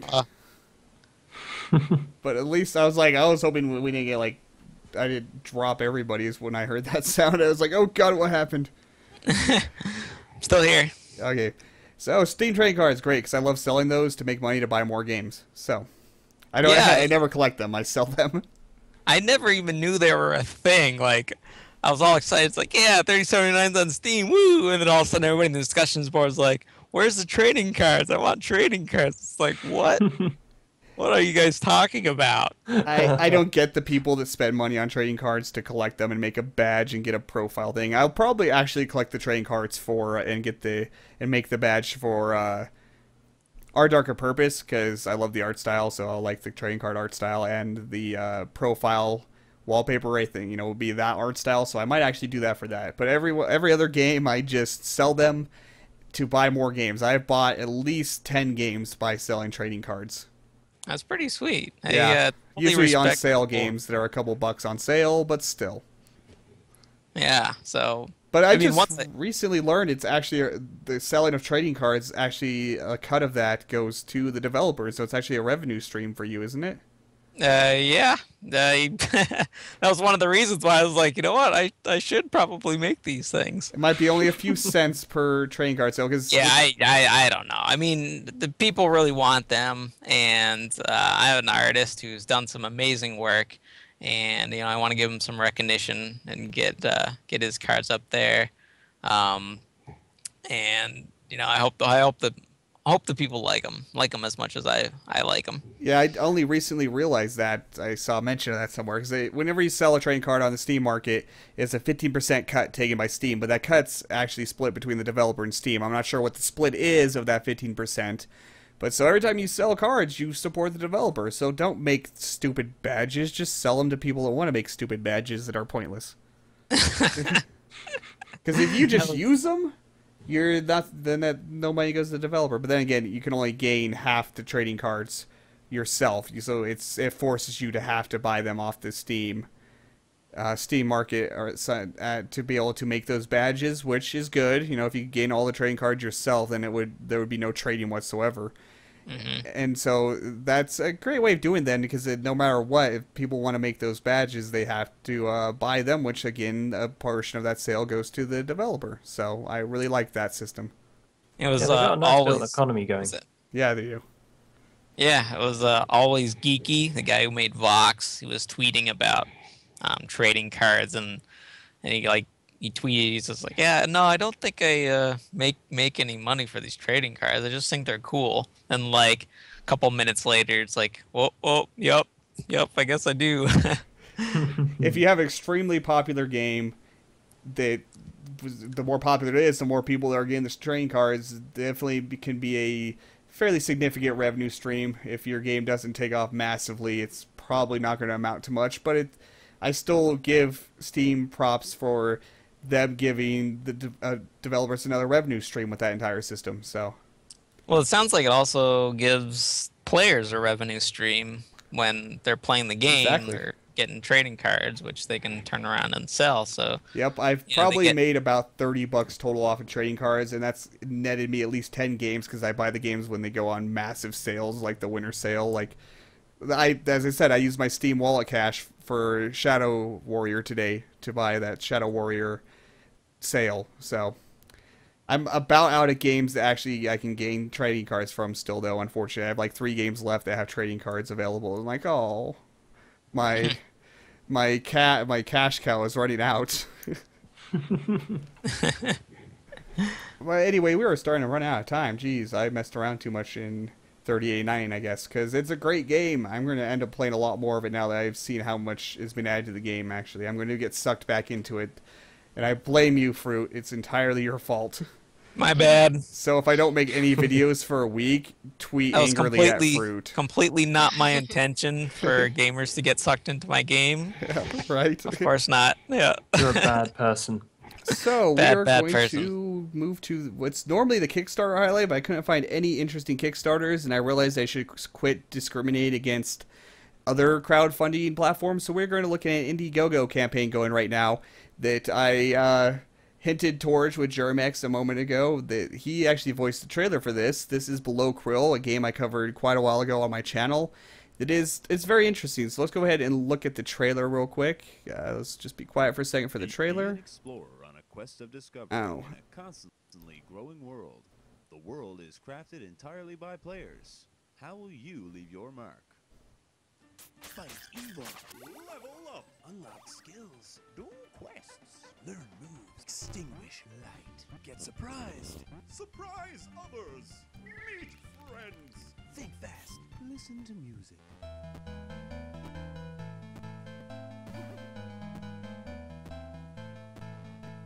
Write stories. Invent contraptions. Get wrecked. Get rich. Unlock tools. Find secrets. Solve riddles. Explore. Exterminate. Die. Below Krill, an ever-changing, always growing world. Play it now. Okay, the sound was way off, so I'm going to replay this again because freaking sound settings wanted to mess with it for some reason. Okay. Be an I was like, explorer I'm on hoping a it's quest of only quiet on discovery my in a end. Constantly growing world. The world is crafted entirely by players. How will you leave your mark? Fight evil. Level up. Unlock skills. Do quests. Learn moves. Extinguish light. Get surprised. Surprise others. Meet friends. Think fast. Listen to music.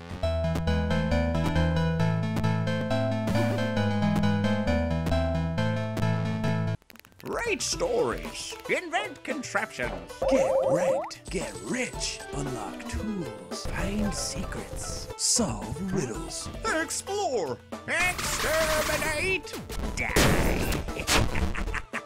Below Krill, an ever-changing, always growing world. Play it now at game.belowkrill.com.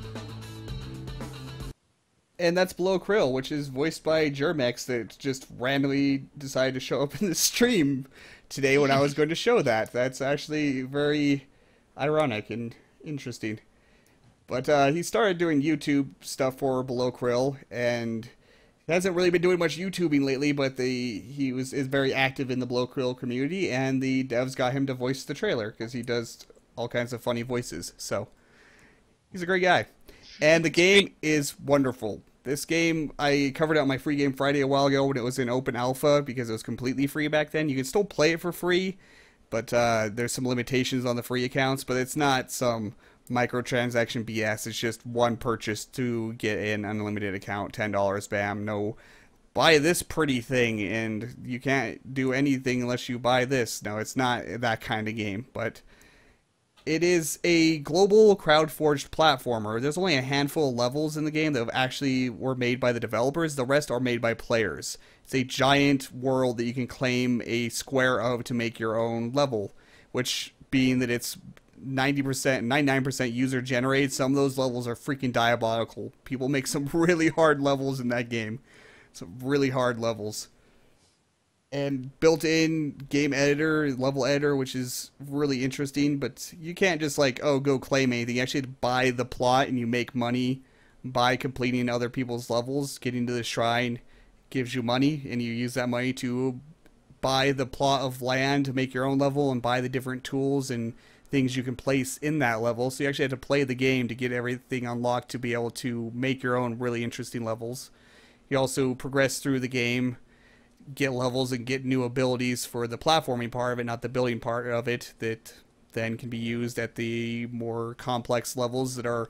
The game is built on a world that has different levels down, and you have to have a certain level to get to a certain level down, and then people know that you have to be that level to play that far deep, so they know what skills they can require you to have to be able to actually complete their level. So it's a very interesting way of doing it, because if you just grab a plot really deep down in, you know that someone's going to have to be this minimum level, so they have to have this wall jumping skill and this whatever skill and this skill, and so you know you can then design your level around them having those skills. Nice. That's a really interesting concept. It is, and it's huge, and it's a lot about community interaction. Like when you make a level, you have a guest book that people can sign, leave comments, and they can also rate your level, which gives you a karma score. And I don't know if karma actually does anything at this point or not, if you can use it for anything, but it's very community focused. That's really awesome. So is it one big world, or is it lots of little worlds that you have to kind of load into? It's there's one base level. It's like there's one base level that's like generated by the game, and those aren't actual levels. Those just give you paths into other people's levels. So then you can drop down from that level down into the person that picked a land plot right under the base level. And so you can just run around the base level and just drop down, and then everyone's levels can connect to each other, because you're making the level. You can see that someone made an outlet of their level going from the left-hand side, so then you match it on yours, so then they can travel from that person's level right to your level. Nice. It's very hard to explain, but you guys should check it out. It's belowkrill.com. You can go and play some of the user-generated levels for free. You just can't make your own, and you have a limit on how high you can level up, and so you can't get to the very deep levels, the very complex levels and whatnot, but you can play it for free, and you should. It's all in browser, too. It's a browser plugin. It's Shockwave, actually. Cool. I should link to this Indiegogo, by the way, because I'm a scumbag. You should check out this Indiegogo. So it's in open beta right now. They're looking to raise some money to finish the game off. It's very promising so far, and it's only still in rather early development, so see what some of the rewards are. If you like $10 reward, you get the unlimited account, the full version of the game, which is the same price as buying the unlimited account on the website. So you may as well just go throw it at the Indiegogo instead. But that's good. So you get the full soundtrack. Let's see, you get 3 additional keys you can give away to friends if you go with the $30 one. Let's see, additionally you get perks of Brave Explorer. I'm not reading these too deep. Let's go see what the massive expensive ones are, because this is where always the cool rewards are, right? Invent a new epic item. Just concept of new epic item, which those epic items, that kind of stuff didn't exist when I played, so I haven't played in a while. I really should play it some more. So you get to make an item in the game, which is always a fun kind of thing to do. In the $500 reward, you get to have an NPC designed after a photo of you, which then is an NPC portrait that anyone can use when they're making the game, making their levels, because when they place NPCs in their levels, they just get the portraits that they can choose from, so you can then get a picture of you as a portrait that anyone can use in making their levels. So that's kind of cool. It's all a very pixel art style, of course, but someone should give me $500 so I can get my picture in that game. I have a secret NPC in the game named after you if you have the $200 reward, the $200 tier. So it's a very interesting game, and I mean there's been platforms made before that allow user generated content, but the premise of the game is the game itself is user generated content, not just extra levels you can play for fun. The game world is built by the players. Mm-hmm. Which I wish there was an image of the world map kind of thing in this Kickstarter, but I'm not seeing, or Indiegogo, not Kickstarter, I'm not seeing an image that shows that. Because it's kind of hard to explain what I'm talking about, but let's look at the updates. Maybe that has an image of it. I would say it's lazy level design, getting players to do it for you, but it's kind of mean because It's the whole point of the game. I mean, users are really good at making cool content. Like I see Always Geeky, developer for Vox, retweeting um, pictures of NPCs created by the community because they have a voxel editing tool, and Mm. it's always surprising what the community can create. I mean, just look at Minecraft and all the crazy stuff they've created. So I think it's a cool idea to allow people to create their own levels and work it into this. I'd be interested to see what kind of cool stuff people can make, and they might make better, cooler things than the developer could. Oh yeah. But here's a little picture of a segment of the world map, which you'll see on stream in a minute after I say this. But so this top level here is just generated by the game, and it's just pretty much there to travel around. And then you see these paths that go down, and this one below it is a user-generated world, a level, and all of them connecting to it are. And sometimes they connect to each other if both the creators decide to do that, so they connect to each other. Sometimes they don't. It looks fuzzied out because that means while you're playing the game, if it's blurry like that, it means you haven't actually been to complete it yet. Only after you complete it does it show in detail on the world map to let you know it's a level you have completed. So, and then they all can branch down, and you can grab these different empty plots here if you want to, and build your own level there. So that's a little segment of what the world map looks like, and it generates left and right infinitely. If anyone wants to go, there's no world running out of plots to make your own levels. So it goes like 15 levels deep, I think, and then left and right infinitely. So that is Below Krill. It's wonderful. The dev's a really cool guy, and it's voiced by a YouTuber. That's pretty cool in itself, even though he doesn't YouTube very much anymore. It's just crazy. He showed up just like 10 minutes before I played the trailer he voiced. Conspiracy. Right, you should check it out. It's at indiegogo.com/projects/below-krill. Just search it on Indiegogo for the people watching this VOD. Just search Below Krill on Indiegogo. You'll find it. Go throw some money at it if you can spare some money. I am going to before it ends at some point. I'm just too broke right now being Christmas. So let's go ahead and jump back to the title card here. And it's about time to start wrapping it up, because if we go over 2 hours, it's a pain in the ass to get up on YouTube because of Twitch only allowing you to export 2 hours at a time. So let's go ahead and Phroot, go ahead and tell everybody where they can find you, get more information about your game, and drop your links one more time. All right, my game 3089 can be found at 3089game.wordpress.com. There's links to what will be the Steam store page. There's a place to buy it. There's places to check out the free demo. Also, follow me on Twitter and Facebook. There's links to that from my homepage. And thank you guys for coming and watching. I hope you enjoyed my game, and I hope you check it out. And Josh, you go ahead. Hey, I run a YouTube channel called GamingFTL, and basically I do all sorts of indie gaming stuff, from Kickstarters, free games, in development games, and just indie things all over.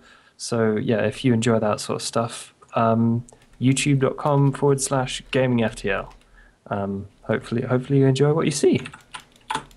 And AJ, you go ahead. I'm AJ yeah, Smith. she is back. I'm sorry, you died earlier, and then you're just quiet in general. Yeah, no, I'm here. I told okay. you I'd be back. So I'm AJ Smith 90. I'm a Twitch streamer. Haven't quite made the transition to YouTube yet. But usually what I'm working on now is I've got 4 days left, including tonight, for my 25 Days of Christmas Spelunky Challenge. And my link can be found right there. And say it out loud for the VOD. It's twitch.tv/AJ_Smith90. And after that, I hope to start getting some more some other games going either as challenges or just for fun. Are you sick of Spelunky yet? Getting there. 4 days left. As good of a game as it is, playing that for almost a month straight might get a little old. Yeah, one of Brandon the Fish, actually, one of my viewers, calculated that by the time the stream is done, you'll have spent a full day with AJ, because I play for 1 hour every day, so... I guess it's only an hour of Spelunky. If you play like 6 hours of Spelunky every day, that'd be some serious burnout right there. Yeah, oh god, I wouldn't be able to do that. No, 1 hour every day, so I'll have accumulated 25 hours by the end of this challenge. So...